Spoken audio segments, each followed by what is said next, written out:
Hello, you little love monkeys. I wanted to talk about something tender that's coming up beautifully on this full moon. You know how it is. Today is a full moon in Taurus.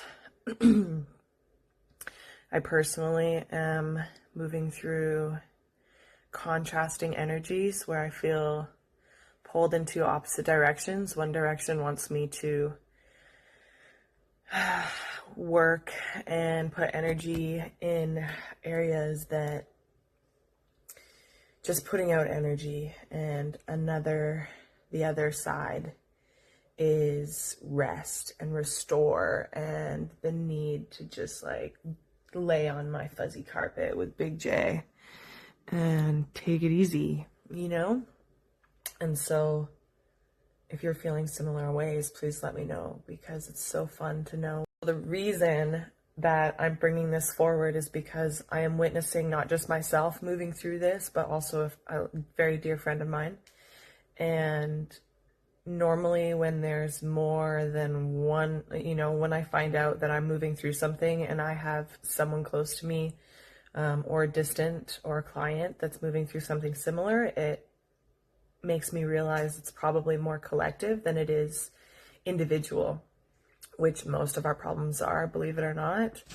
And so what's been coming up is these creative blocks. And so I'll just give an example of what I'm moving through and how I unpacked that. And maybe it's something that will help you also move through whatever blocks are standing in the way from you really diving into what lights your soul on fire and gets you up in the morning. What's coming up?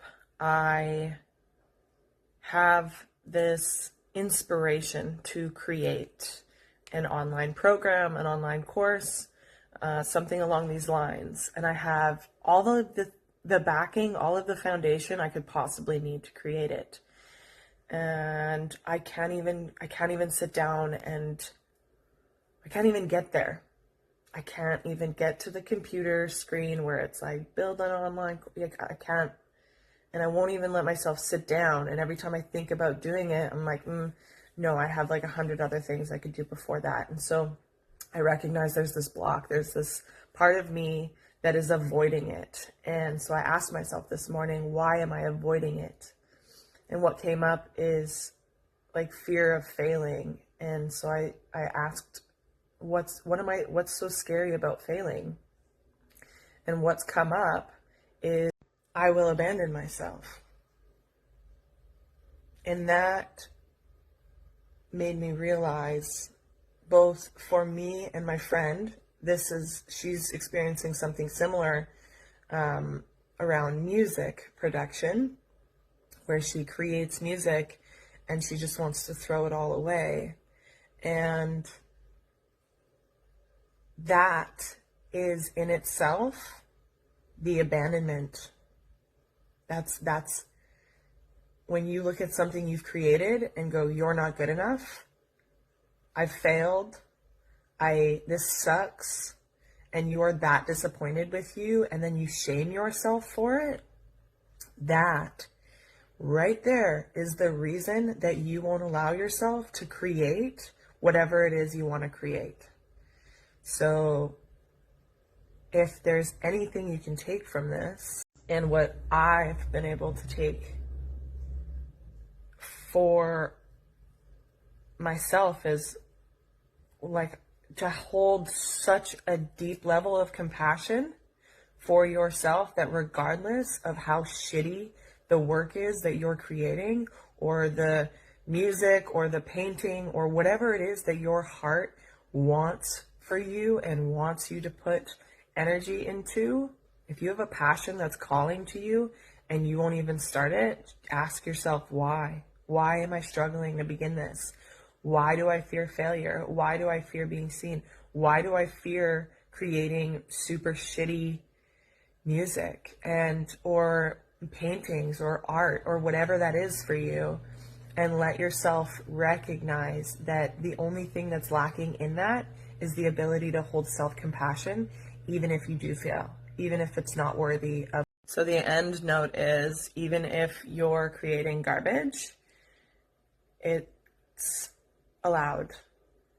You're allowed to create for the garbage and also still love yourself and also still be worthy. You can create the shittiest song in the whole wide world or the shittiest painting ever existed, which is highly unlikely, and still look at yourself in the mirror and go, I love you for trying. I love you for trying. I love you for trying. You get your ass out of bed every morning, not knowing if this day is going to suck ass. But hey, you got up and you tried, and that's all that matters. Same thing. Create for you, create for the dumpster. You're allowed. And just a side note, because I love you guys so much, I guarantee whatever it is that you're trying to create is beautiful in its own way, shape, and form, regardless of anybody else's opinion, including yours sometimes, because your opinion is probably not actually yours when you're shaming yourself or being hard on yourself. It's probably somebody else's. And that's okay. But also, you can have compassion for what you love to do. And no matter how it turns out, it's allowed to breathe. You don't look at a 4-year-old's painting that is learning how to paint and go, we're not hanging that on the fridge because it's garbage or it looks like shit. Or no, you're going to let that 4-year-old be proud and try again.